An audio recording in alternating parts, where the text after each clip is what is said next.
Guys hello and welcome back to our channel future builder. तो आज के इस लेक्चर में हम लोग पढ़ने वाले हैं rise of nationalism in Europe chapter के लेक्चर सेकंड। ठीक है, जिसमें हम पढ़ेंगे जिसमें हम पढ़ने वाले हैं aristocracy and the new middle class. ठीक है, ये हमारा लेक्चर सेकंड है। लेक्चर फर्स्ट जो था जिसमें हमने इस चैप्टर के बारे में इंट्रोडक्शन पढ़ा कि इस चैप्टर में हमें क्या क्या पढ़ना है और इसका कुछ आइडिया मिला हमें उस लेक्चर से। तो आप उस लेक्चर को जरूर देख लेंगे हमारे फ्यूचर बिल्डर चैनल पे। ठीक है, तो बिना देरी किए हुए वीडियो शुरू करते हैं। आप हमें कम्युनिकेट कर सकते हैं अपनी कोई भी प्रॉब्लम हमारे कमेंट बॉक्स में डाल के, या हमारे इंस्टाग्राम आईडी @futurebuilder2020 पे हमें मैसेज कर सकते हैं, या फिर हमें डीएम कर सकते हैं आप पेज फ्यूचर बिल्डर पे, जो कि हमारी फेसबुक पेज है। ठीक है, तो हम लास्ट क्लास में यानी कि लास्ट वीडियो में हम लोग देख रहे थे the rise of nationalism in Europe का द फ्रेंच रिवॉल्यूशन। ठीक है, जो हमारा लास्ट टॉपिक था वो ये था कि the French revolution and the idea of the nation. यानी कि जो फ्रेंच रिवॉल्यूशन हुआ था उससे आइडिया ऑफ नेशन यानी कि नेशन को आइडिया क्या मिला था। ठीक है, तो सबसे पहला जो क्लियर एक्सप्रेशन था नेशनलिज्म का यूरोप में वो आया था फ्रेंच रिवॉल्यूशन से। यानी कि ये रिवॉल्यूशन सबसे पहला रिवॉल्यूशन था जो कि यूरोप में हुआ था। कब हुआ था ये हुआ था 1789 में। ठीक है, आप लोग इसको 9th में बहुत अच्छे तरीके से पढ़े होंगे। इट वॉज द पीपल यानी कि ये लोगों का ही काम था who led France to a nation state from a monarchial form of government. यानी कि ये लोगों का ही काम था जिन्होंने मोनार्कियल फॉर्म ऑफ गवर्नमेंट यानी कि मोनार्की को उठा के फेंका था, और उसके जगह पे क्या बनाया था, उसकी जगह पे बनाया था नेशन स्टेट। हमने पिछले क्लास में भी पढ़ा था जो मोनार्कियल फॉर्म ऑफ गवर्नमेंट है वो किंग किंग की जो गवर्नमेंट होती है जिसमें जो हेड होता है वो कौन होता है, किंग होता है, तो उसे हम कहते हैं मोनार्कियल फॉर्म ऑफ गवर्नमेंट।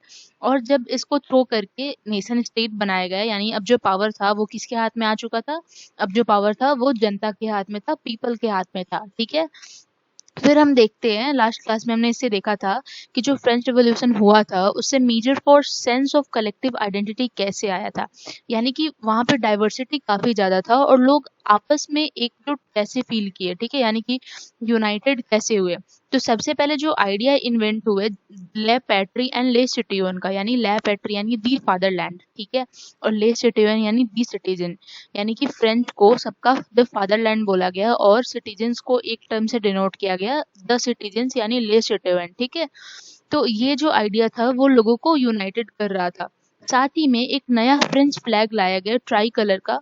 किस किस फ्लैग को हटा के, रॉयल स्टैंडर्ड की फ्लैग को हटा के, यानी कि जो राजा का झंडा था, ठीक है, राजा का जो फ्लैग था उसको हटा के पीपल 3 कलर के ट्राई कलर के, ठीक है, जो कि ब्लू व्हाइट और रेड था, इन 3 कलर का जो फ्लैग था वो नया नया इंट्रोड्यूस हुआ था सबके सामने, जो कि पीपल को यूनाइटेड कर रहा था और लोगों के अंदर इस फ्लैग के लिए फीलिंग आ रही थी। ठीक है, क्योंकि लोग उस टाइम पे उस किंग से, ठीक है, जो लुईस 16 था उससे लोग बहुत नफरत करने लगे थे। ठीक है, फिर हमने ये देखा कि द स्टेट जनरल जो था इसे इलेक्ट किया गया। ठीक है, बॉडी ऑफ एक्टिव सिटीजन के द्वारा। यानी जो बॉडी ऑफ एक्टिव सिटीजन थे वो ऐसे सिटीजन थे जो कि हर ये डिसीजन में पार्टिसिपेट करते थे, जो कि टैक्स पेयर थे, और जो कि इसमें कुछ क्राइटेरिया था जो कि डिफाइंड था क्लास 9 की ये चैप्टर में, फ्रेंच रेवोल्यूशन चैप्टर में, जिसमें कुछ टाइप के लोगों को एक्टिव सिटीजन के अंदर और कुछ टाइप के लोगों को पैसिव सिटीजन के अंदर में डाला गया था। जैसे जो वुमेन थी वो पैसिव सिटीजन थे, उनका कोई उस टाइम पे राइट नहीं था कि वो किसी भी डिसीजन में देश के किसी भी डिसीजन में पार्टिसिपेट कर सके। लेकिन इसके बाद में बहुत सारा रिवॉल्यूशन हुआ और ये कॉन्सेप्ट भी चेंज हुआ। ठीक है, और इस स्टेट जनरल को रिनेम किया गया नेशनल असेंबली के नाम से। किस नाम से, नेशनल असेंबली के नाम से। ठीक है, नए नए हाइम्स बनाए गए। ठीक है, और ओथ्स लिया गया, ओथ्स यानी शपथ। ठीक है, नए नए कविता गाने ये सब बने देश के नाम पे। और साथ ही में जो फ्रेंच रेवोल्यूशन, जब फ्रेंच रेवोल्यूशन हुआ तो उसमें बहुत सारा वायलेंस भी हुआ और जिसमें लोग मारे गए। ठीक है, जो आम जनता थी वो किंग के द्वारा मारा गया। ठीक है, तो उन्हें शहीद के तौर पे यानी मार्टायर्स के रूप में कॉमेमोरेट यानी कि उन्हें याद किया गया, all in the name of nation यानी कि देश के नाम पे। ठीक है, इसके बाद हम देखते हैं a centralised administrative system was put in place. यानी कि एक ऐसा एडमिनिस्ट्रेटिव सिस्टम लाया गया जो कि सेंट्रलाइज था, जो कि सेंटर में था, और साथ ही में वो कोई भी लॉ पास करता था। ठीक है, फिर जो इंटरनल कस्टम ड्यूटी से जो अंदर के टैक्सेस थे, जो सामानों पे टैक्स लगते थे, different different groups, different different society, ठीक है, अलग अलग तरह के लोगों पे टैक्स लगते थे, इन सब को बंद किया गया, एबॉलिश्ड, और एक यूनिफॉर्म वेट मेजर सिस्टम लाया गया, was adopted. Uniform weight measure system यानी कि अब जो वो था, लाइक कि अगर हमें 1 किलो कोई सामान लेना है, ठीक है, तो उसके बदले हमें कितना करेंसी पे करना है।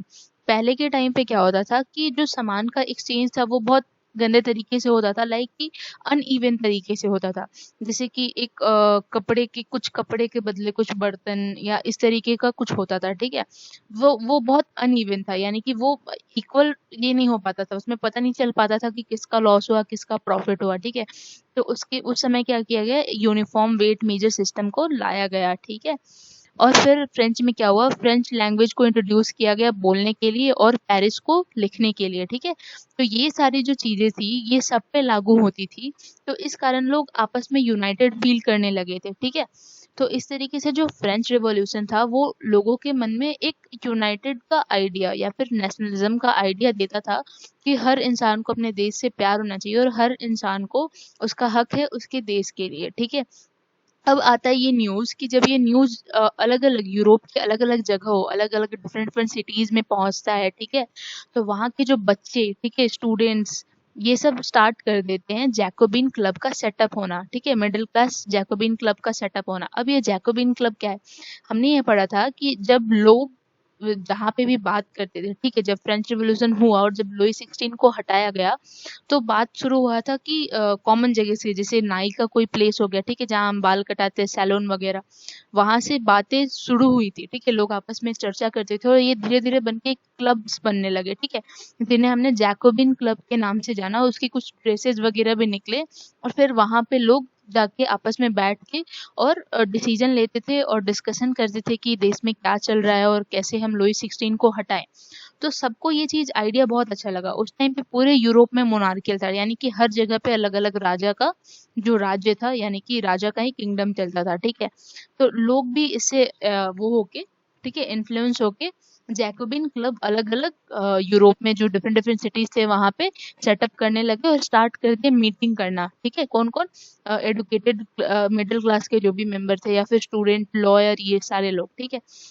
फिर हमने ये पढ़ा था कि जब 1789 में फ्रेंच रिवॉल्यूशन हुआ तो वहाँ पे पीपल का आया पहले, ठीक है, फिर इस तरीके से जैकोबिन क्लब का सेटअप हुआ, फिर वहाँ पे भी कुछ हुआ तो डायरेक्टरी आया और उसके बाद लास्टली क्या हुआ कि जो नेपोलियन बोनापार्टे थे वो आए और फ्रेंच पे हक जमा लिया उन्होंने अपना, ठीक है, एक लड़ाई के ये मदद से, ठीक है। तो उस टाइम पे क्या हुआ, जब नेपोलियन बोनापार्ट आए 1804 में, उन्होंने एक सिविल कोड लाया, ठीक है, एक सिविल कोड लाया। जब नेपोलियन बोनापार्ट आया तो उन्होंने एक सिविल कोड को इंट्रोड्यूस किया और ये पार्ट जो है वो बहुत इंपॉर्टेंट है, ठीक है, इससे हमेशा क्वेश्चन रहता है, ठीक है। तो इसका ये जो सिविल कोड आया इसका एडवांटेज क्या था? तो ये जो सिविल कोड था वो इस्टेब्लिश कर रहा था इक्वालिटी बिफोर लॉ, यानी कि हर एक इंसान लॉ के सामने समान होगा। जैसे पहले जब लुई 16 का टाइम था तो उस समय जो सोसाइटी था उसको अलग अलग ग्रुप में बांट दिया गया था, नोबल, कलर्जी, इस तरीके से फ्यूडल वगैरह, इन लोगों को एक ग्रुप में रखा गया था। तो उस कारण क्या होता था कि लोगों के साथ अलग अलग ट्रीट किया जाता था। जो नोबल लोग थे, जो चर्च वगैरह से थे, उनको बहुत ज्यादा सम्मान दिया जाता था। वहीं पे जो छोटे लोग थे, कलर्जी वगैरह, ठीक है, या फिर पीजेंट्स वगैरह, इन्हें जो था उन्हें बहुत सारा टैक्स भी देना पड़ता था, उन्हें बहुत सारा काम भी करना पड़ता था। तो किसी के लिए भी इक्वालिटी नहीं था, यानी कि लोग एक जैसे नहीं थे, समान नहीं थे, ठीक है। तो जब नेपोलियन आए तो वो उन्होंने सबसे पहले इक्वालिटी बिफोर लॉ लाया, यानी कि कोई भी इंसान हो, वो चाहे वुमेन हो, ठीक है, वो चाहे मेल हो या फीमेल हो, वो चाहे बच्चा हो या वो चाहे बूढ़ा हो, वो चाहे गरीब हो या वो चाहे अमीर हो, ये सारे एक लॉ बनेगा, ठीक है, कुछ लॉ बने और इन लॉ के सामने सारे सेम है, ठीक है, यानी कि इसको वॉयलेट कोई नहीं कर सकता। अगर किसी ने भी किया तो उसका सेम पनिशमेंट होगा, ठीक है।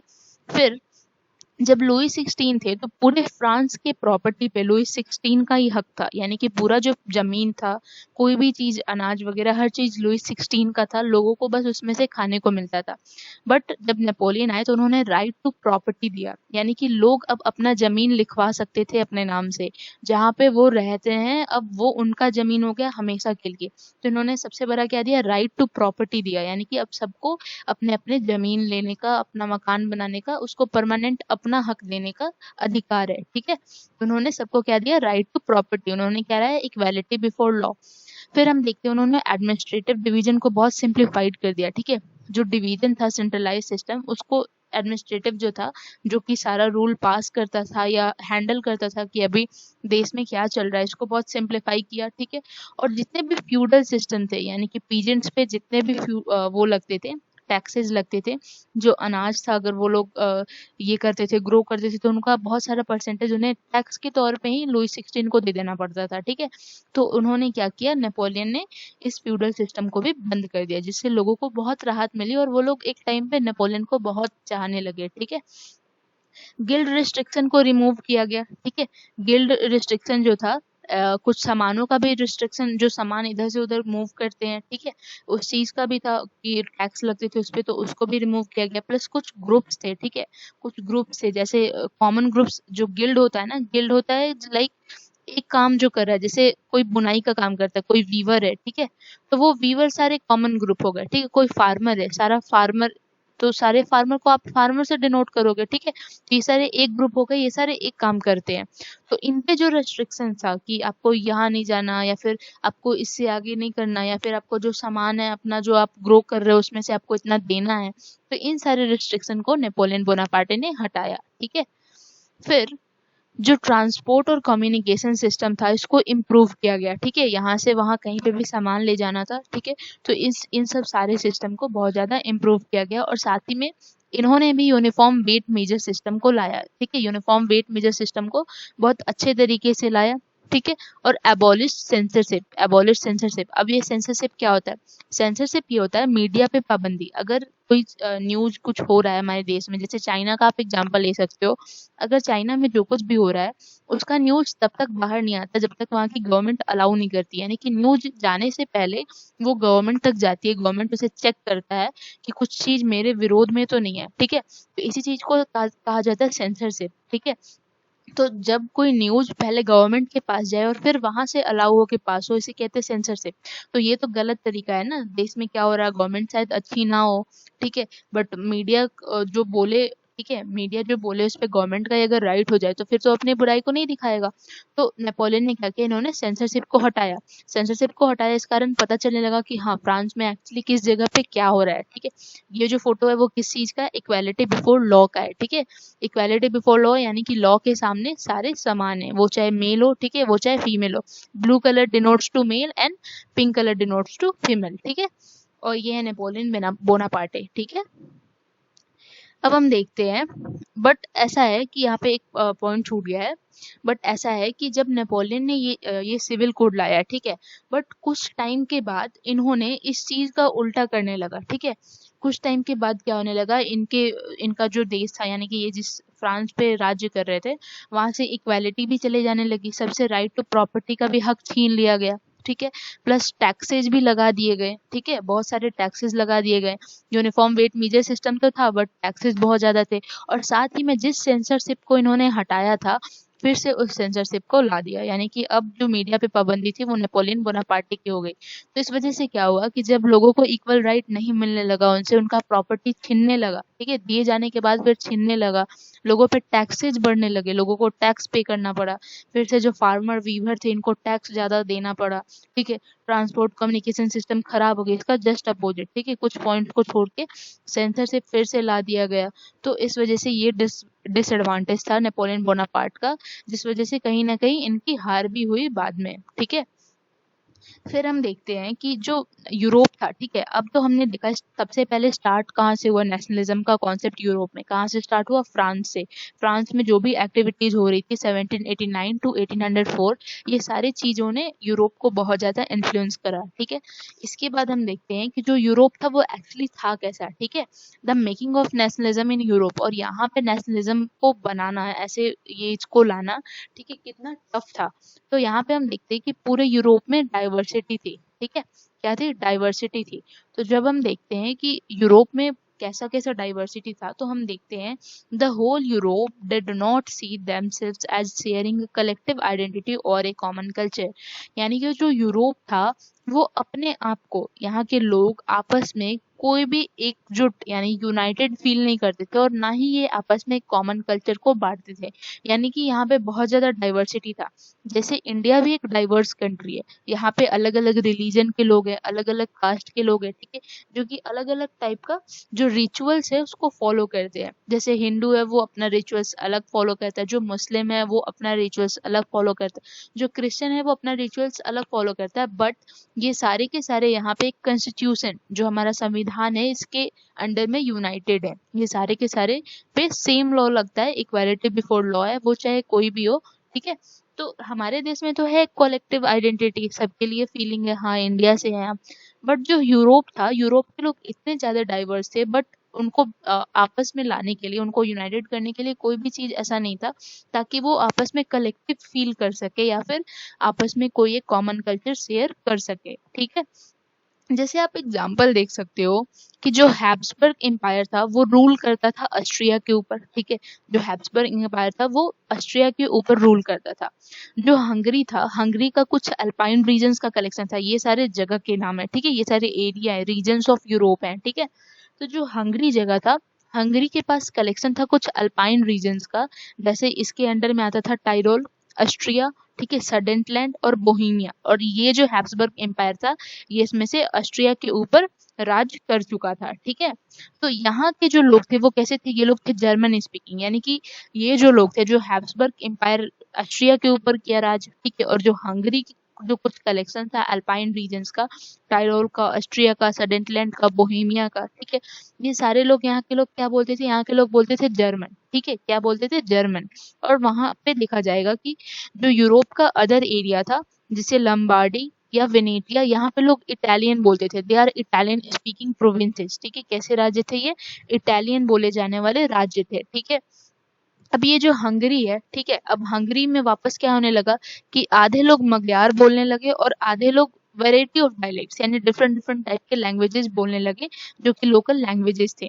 और साथ ही में गैलीसिया एक जगह था, यहाँ के जो एरिस्टोक्रेट थे, अब एरिस्टोक्रेट कौन थे इसी वीडियो में हम लोग आगे पढ़ने वाले हैं, ठीक है, या फिर हो सके तो नेक्स्ट लेक्चर में पढ़ेंगे, ठीक है। तो ये जो गैलीसिया है, गैलीसिया के जो एरिस्टोक्रेट थे ये पॉलिस बोलते थे, ठीक है। तो आप यहाँ पे देख सकते हो कि एक ही रीजन है, कहीं कहीं हंगरी है तो यहाँ पे अलग अलग टाइप का, यहाँ पे लोग जर्मन स्पीकिंग है, ठीक है। फिर हंगरी के हाफ लोग मगयार बोलने लग रहे, ठीक है, हाफ वेराइटी ऑफ डायलेक्ट्स। फिर लंबार्डी और वेनेटिया इटालियन स्पीकिंग है, गैलीसिया जो है वो वहाँ के लोग क्या बोलते हैं, वहाँ के लोग पॉलिश बोलते हैं।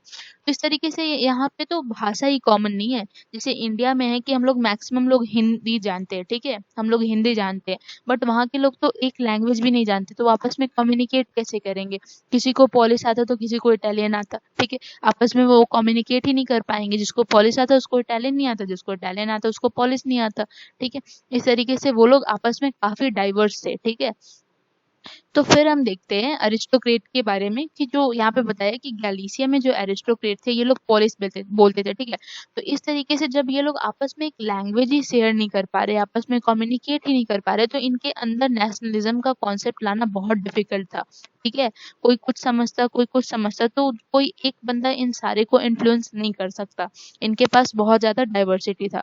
तो फिर हम देखते हैं ये जो एरिस्टोक्रेसी थे और ये जो न्यू मिडिल क्लास थे, ठीक है, aristocracy and the new middle class, ये लोग कौन थे, ठीक है।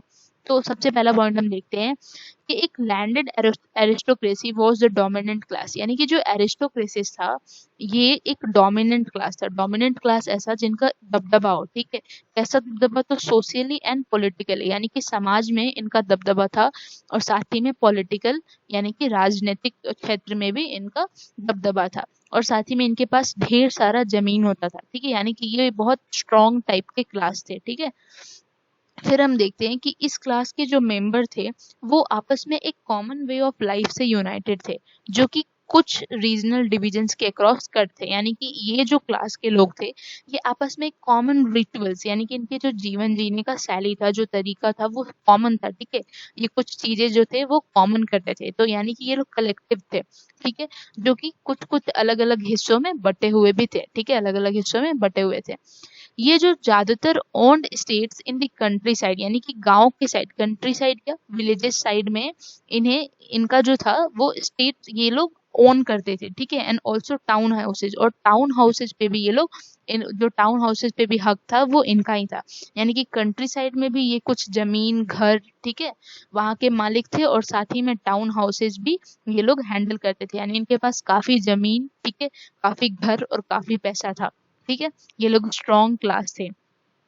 इसके बाद ये लोग फ्रेंच बोलते थे ताकि ये लोग अपना दबदबा मेंटेन कर सके। जब फ्रेंच रिवॉल्यूशन हुआ तो फ्रेंच रिवॉल्यूशन में क्या, जो फ्रेंच लैंग्वेज था उसको बोलने के लिए यूज किया गया, और जो पेरिस लैंग्वेज था उसको लिखने के लिए। तो जो एरिस्टोक्रेट थे ये भी सेम फॉलो करते थे, ठीक है।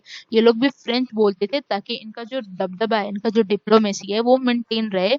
और इनकी फैमिली जो थे, यानी कि इनका जो नंबर, ये जो एरिस्टोक्रेट थे ये नंबर में कम थे, ठीक है, ये स्मॉल इन नंबर थे। बट इस वजह से क्या होता था, ये कलेक्टिव होने के लिए जो टाई ऑफ मैरिज है, यानी कि इनका जो मैरिज का रिचुअल था वो अपने में ही, यानी कि एक एरिस्टोक्रेट दूसरे एरिस्टोक्रेट से ही मैरिज करेगा, ठीक है, शादी करेगा। तो ये जो टाई ऑफ मैरिज है ये आपस में ही करते थे। और साथ ही में ये एक स्मॉल ग्रुप थे, यानी कि इनका नंबर काफी ज्यादा भी नहीं था, कम था। तो कौन थे एरिस्टोक्रेट? जो एरिस्टोक्रेट थे ये सोशली और पॉलिटिकली, यानी कि सामाजिक तौर पे और राजनीतिक तौर पे एक डोमिनेंट क्लास थे यूरोप के, ठीक है। फिर इस क्लास के जो मेंबर थे वो एक कॉमन वे ऑफ लाइफ आपस में शेयर करते थे, जो कि कुछ रीजनल डिविजन्स के अक्रॉस बढ़ जाता था। और साथ ही में ये कंट्री साइड में स्टेट्स को ऑन करते थे, ठीक है, और साथ ही में टाउन हाउसेस को भी ये ऑन करते थे। ये फ्रेंच बोलते थे for the purpose of diplomacy, और इनके family often connected with the tie of marriage, ठीक है। ये न्यूमेरिकली एक स्मॉल ग्रुप में थे, ठीक है। और majority of them were peasant, और इसमें मैक्सिमम जो लोग थे वो काम क्या करते थे, तो उनका काम था पीजेंट का, यानी वो लोग किसान थे, ठीक है। ये लोग मैक्सिमम जो टाई ऑफ मैरिज था वो किससे, एक एरिस्टोक्रेट दूसरे एरिस्टोक्रेट से ही शादी करेगा, वो किसी और से शादी नहीं करेगा। इन लोग का एक ये रूल था, ठीक है, उस टाइम पे यूरोप में। अब हम देखते हैं कि in West most of the lands they farmed by tenants and small owners, यानी कि वेस्ट में, यूरोप के वेस्ट में क्या हो रहा था कि मैक्सिमम जमीन जो था वो टेनेंट्स के द्वारा या फिर जो छोटे छोटे मालिक है उनके द्वारा फार्म किया जा रहा था, यानी उस पर खेती किया जा रहा था। जबकि जो ईस्ट में सर्व्स, ठीक है, सर्व्स करके एक कलेक्टिव ग्रुप थे जिनके द्वारा ईस्ट में कल्टीवेट किया जाता था, ठीक है। ये सर्व्स जो थे वो लोगों के अंडर में काम भी करते थे, जो एरिस्टोक्रेट थे उनके अंडर में भी काम करते थे। जो वेस्ट में था, हमने क्या पढ़ा, जो मैक्सिमम लैंड था वो टेनेंट या छोटे छोटे ओनर के द्वारा फार्म किया जाता था, और ईस्ट में ये सारे लैंड्स को, ईस्ट का जो लैंड था उसको सर्व्स के द्वारा कल्टीवेट किया जाता था, ठीक है। तो जो इंग्लैंड था उसमें इंडस्ट्रियलाइजेशन, यानी इंडस्ट्रियलाइजेशन हम किसे कहते हैं, तो process of setting of industries, ठीक है। जब इंडस्ट्रीज कहीं पे एक लगातार एक के बाद एक बैठने लगे और वो जो एरिया हो वो मॉडर्न हो जाए, ठीक है, उसका इकोनॉमिक अचानक से हाई हो जाए, तो इस प्रोसेस को हम कहते हैं इंडस्ट्रियलाइजेशन। तो ये जो इंडस्ट्रियलाइजेशन का प्रोसेस था ये इंग्लैंड में 18th सेंचुरी के सेकेंड हाफ में स्टार्ट हुआ, ठीक है। जो 18वीं शताब्दी चल रही थी हमारी, इसके सेकेंड हाफ में, यानी कि एक हाफ चला गया, फिर जो हाफ है जब 18th सेंचुरी एंड होने वाला था तो उस टाइम पे इंडस्ट्रियलाइजेशन जो था वो पूरे इंग्लैंड में शुरू हुआ, यानी कि इंडस्ट्रीज की सेटिंग अप शुरू हुई। But in France and parts of German state, but France में और जर्मन स्टेट के कुछ पार्ट में ये जो इंडस्ट्रियलाइजेशन था वो 19वीं शताब्दी के बहुत अंत में हुई, ठीक है, बहुत लेट से 19th सेंचुरी में हुई, यानी कि इसके कुछ 100 साल के बाद या फिर कुछ 75 और 80 ईयर्स के बाद, ठीक है, इंग्लैंड के बहुत बाद फ्रांस और जर्मन में, ठीक है। तो अब ये जब इंडस्ट्रियलाइजेशन हो रहा था तो हमने तो एरिस्टोक्रेट पढ़ लिया, अब मिडिल क्लास कौन थे हम ये देखेंगे, ठीक है। तो एक न्यू से सोशल ग्रुप आया, ठीक है, ये जब इंडस्ट्रियलाइजेशन होने लगा तो एक न्यू सोशल ग्रुप आया जो कि एक वर्किंग क्लास पॉपुलेशन थे, यानी कि ये लोग काम, ठीक है, यानी जो मैक्सिमम काम होता था पूरे देश में, ठीक है, ये लोग उसे हैंडल करते थे। इन्हें वर्किंग क्लास पॉपुलेशन कहा गया या फिर मिडिल क्लास बोला गया, जो कि इंडस्ट्रियलिस्ट, बिजनेसमैन और प्रोफेशनल से बने थे, यानी कि इंडस्ट्री को चलाने वाले जो हुए, ठीक है, उसको हैंडल करने वाले या छोटे छोटे बिजनेसेस को हैंडल करने वाले, ठीक है, ये जो प्रोफेशनल हुए इन्हें हमने वर्किंग क्लास पॉपुलेशन या फिर मिडिल क्लास बोला उस टाइम पे जब इंडस्ट्रियलाइजेशन पूरे यूरोप में आया। ये जो इंडस्ट्रियलिस्ट थे, ये जो थे, ठीक, वर्किंग क्लास पॉपुलेशन, ये लोग आइडिया ऑफ नेशनलिज्म के साथ आए और ये स्मॉल नंबर में थे टिल 19th सेंचुरी। क्योंकि जो बाकी जो फ्रांस जर्मन में जो इंडस्ट्रियलाइजेशन था वो 19th सेंचुरी के लेट से ही स्टार्ट हुआ, ठीक है। यूरोप के इंग्लैंड में ही सिर्फ 18th सेंचुरी के स्टार्टिंग में, 18th सेंचुरी के हाफ के बाद से जो इंडस्ट्री का सेटअप था वो होने लगा था, ठीक है। तो क्योंकि ये लेट 19th सेंचुरी में जो बाकी जगहों पे आया, तो ये लोग नेशनलिज्म का कॉन्सेप्ट लेके आए, और तब तक ये लेट 19th सेंचुरी के पहले तक ये लोग नंबर में कम थे, यानी जो ये जो वर्किंग क्लास पॉपुलेशन था वो बहुत कम था। अब एक न्यू क्लास का जो वो है ग्रो है वो हो रहा है। वो कौन है? ये वर्किंग क्लास पॉपुलेशन, ठीक है। तो देखिए ये जो वर्किंग क्लास पॉपुलेशन थे, इनके लिए लिबरल नेशनलिज्म का क्या मतलब था? What did liberal nationalism stand for, ठीक है। तो ये जो लिबरलिज्म है, ठीक है, लिबरलिज्म क्या होता है? तो ये जो वर्ड है ये एक लैटिन वर्ड है, ठीक है, जिसका मतलब होता है लिबर मतलब फ्री, लिबर मतलब फ्री, ठीक है। अब ये जो लिबरलिज्म है इसका अलग अलग क्लास के लिए, अलग अलग लोगों के लिए अलग अलग डेफिनेशन था। तो अलग अलग लोगों के लिए क्या डेफिनेशन था, ये भी जो पार्ट है वो हमारा एक बहुत इंपॉर्टेंट क्वेश्चन बन सकता है या बनता भी है, ठीक है। तो हम देखते हैं जो न्यू मिडिल क्लास है, यानी ये जो इंडस्ट्री के लोग अब आए, ठीक है, जो इंडस्ट्री हैंडल कर रहे हैं, जो बिजनेसमैन है, न्यू लोग हैं, इनके लिए लिबरलिज्म का क्या मतलब था? तो इनके लिए ये मतलब था stood for freedom for the individual and equality of all before the law, यानी कि किसी एक व्यक्ति का अधिकार, उसका फ्रीडम, उसकी आजादी, और सारे लोग लॉ के सामने सेम हो, यानी कि इक्वालिटी हो सब लोग में। जो न्यू मिडिल क्लास थे इनका मतलब लिबरलिज्म का यही था, ठीक है। लिबरलिज्म मतलब क्या होता है? फ्री, ठीक है। तो इनका मतलब क्या था लिबरलिज्म से? कि सारे लोग फ्री हो, सबको आजादी मिले और सबको एक इक्वालिटी बिफोर लॉ मिले, यानी कि सारे लोग लॉ के सामने समान हो, ठीक है। साथ ही में हम देखते हैं जो फ्रेंच रिवॉल्यूशन के लोग थे 1789 में, उनके लिए इस टर्म का मतलब क्या था?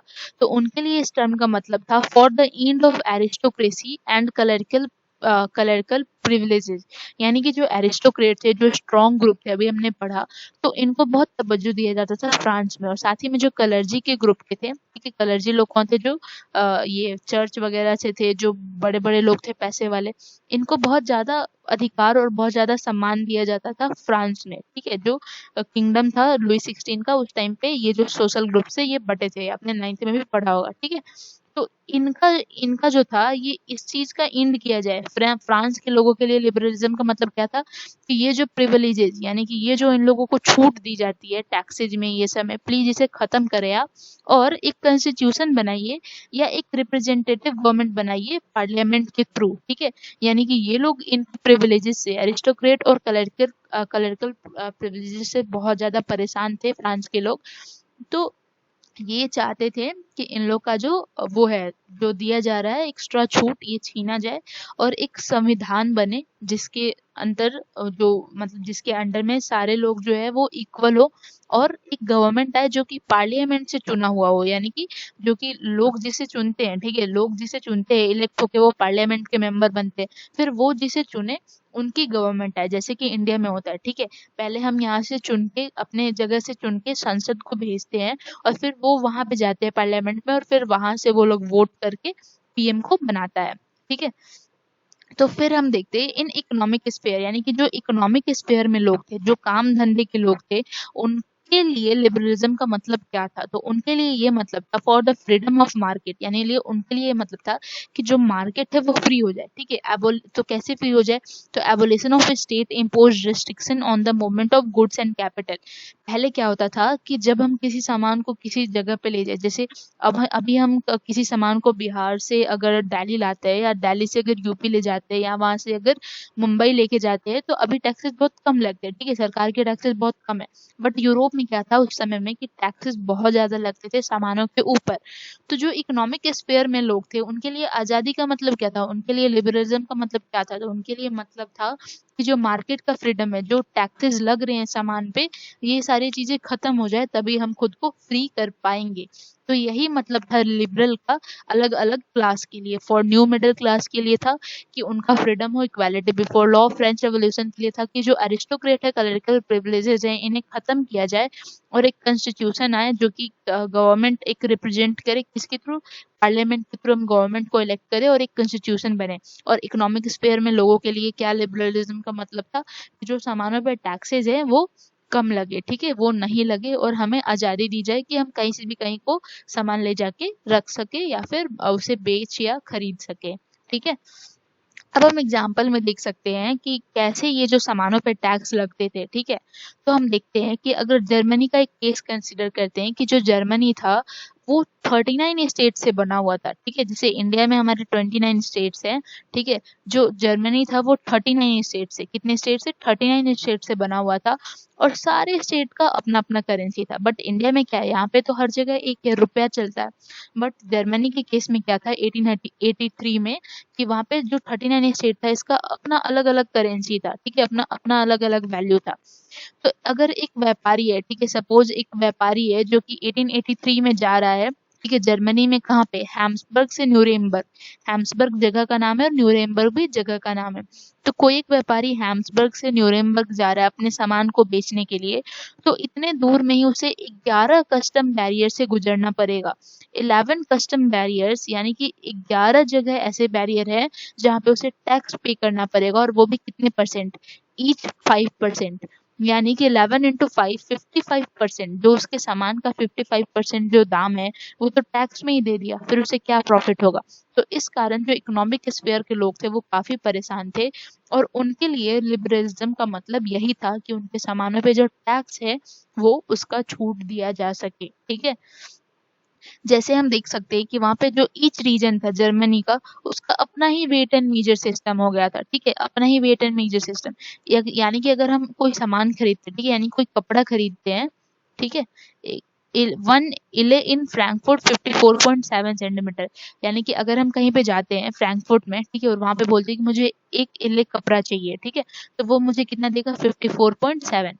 वहीं पे अगर हम मेंज में जाते हैं और मैं बोलूँ कि मुझे चाहिए, ठीक है, एक किले, तो वहां पे उसका वैल्यू था 55.1 सेंटीमीटर। न्यूरेमबर्ग में इसका वैल्यू था 65.6 सेंटीमीटर, फ्राइबर्ग में इसका वैल्यू था 53.5 सेंटीमीटर।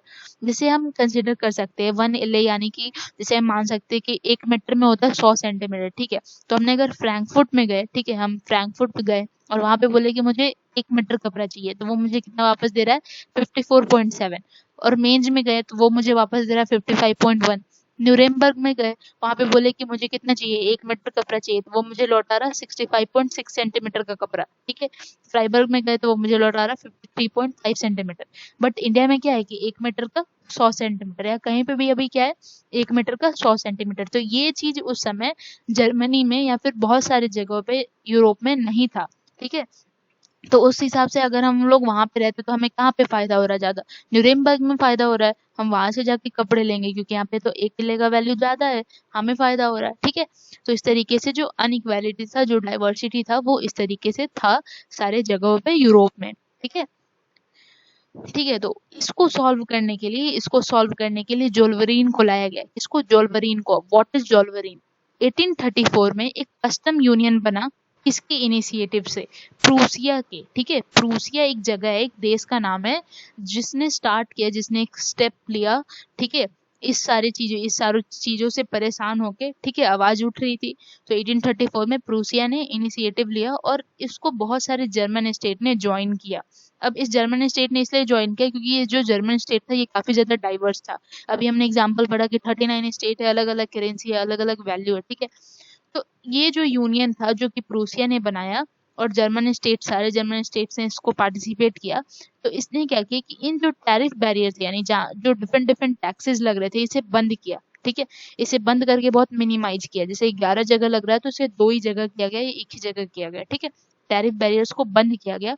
और साथ ही में जो नंबर ऑफ करेंसीज है, यानी जो इतने सारे करेंसीज थे अलग अलग, सारे 39 स्टेट्स के अलग अलग करेंसी, इसे 30 से 2 किया गया। यानी जो 30 अलग अलग तरह के वैल्यू थे, इसे 2 किया गया, ठीक है। जैसे सपोज अगर हम लोग यहाँ पे है तो अलग अलग स्टेट का अलग अलग करेंसी हो जाए, केरल का अलग हो जाए, तमिलनाडु का अलग हो जाए, ठीक है, ये सब चीजों का अलग हो जाए।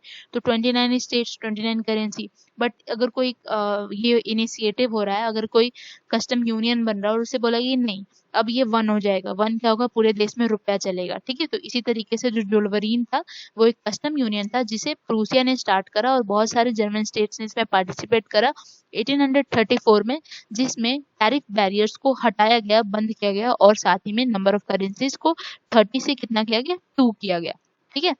तो साथ ही में ये जो हमारा क्वेश्चन है, case study, equality before law did not necessary stand for universal suffrage, इसका मतलब क्या होता है?